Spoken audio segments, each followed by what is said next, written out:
जिस तरह से ईडी और सीबीआई काम कर रही है, लगता है कि भारतीय जनता पार्टी का चीफ स्पोक्स पर्सन अब यही लोग हो गए हैं। यह सभी जो राजनीतिक पार्टियां उनसे अलग काम करती हैं, सबको मुंह बंद करने की कोशिश की जा रही है। यही ऐसे ही अगर देश चलना है तो फिर चले। ऐसा थोड़ी है कि हमेशा उन्हीं का शासन रहेगा।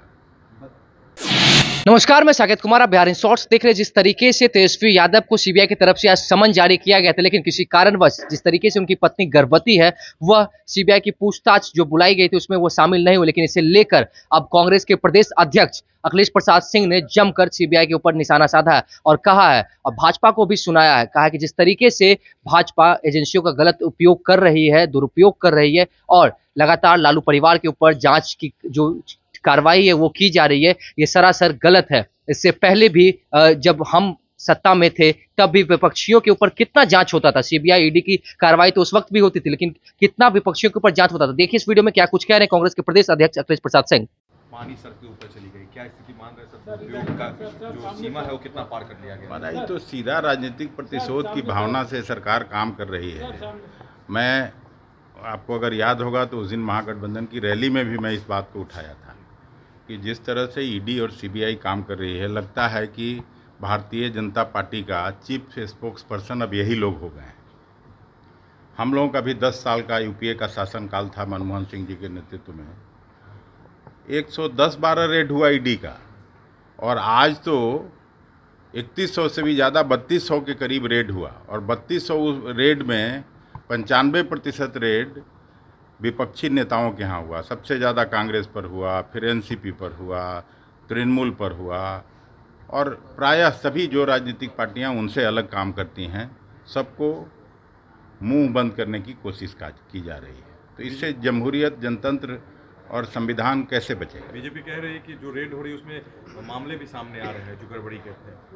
इसमें रेड में दिक्कत क्या है जब सामने गड़बड़ी सामने आ रही है?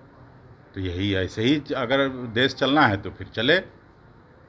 ऐसा थोड़ी है कि हमेशा उन्हीं का शासन रहेगा, लेकिन ये रास्ता ठीक नहीं है। बिल्कुल राजनीतिक प्रतिशोध की भावना से जो उनके पॉलिसीज़ के खिलाफ जो बोलना चाहता है, उसको मुंह बंद करने की कोशिश की जा रही है। नीतीश कुमार कह रहे हैं कि 17 में कार्रवाई हुई थी, 5 साल बाद फिर से कार्रवाई हो रही है।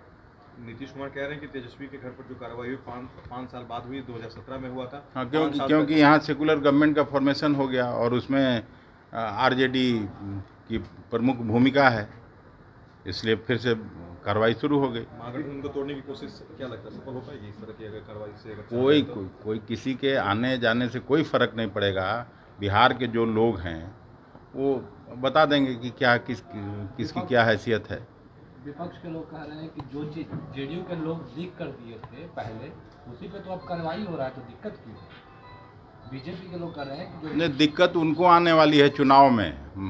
अब अभी लग रहा है कि नहीं बहुत अच्छा अपना सैडिस्टिक प्लेजर अगर एंजॉय कर रहे हैं लोग, तो पता चलेगा 2024 में चुनाव आने दीजिए ना। ठीक है।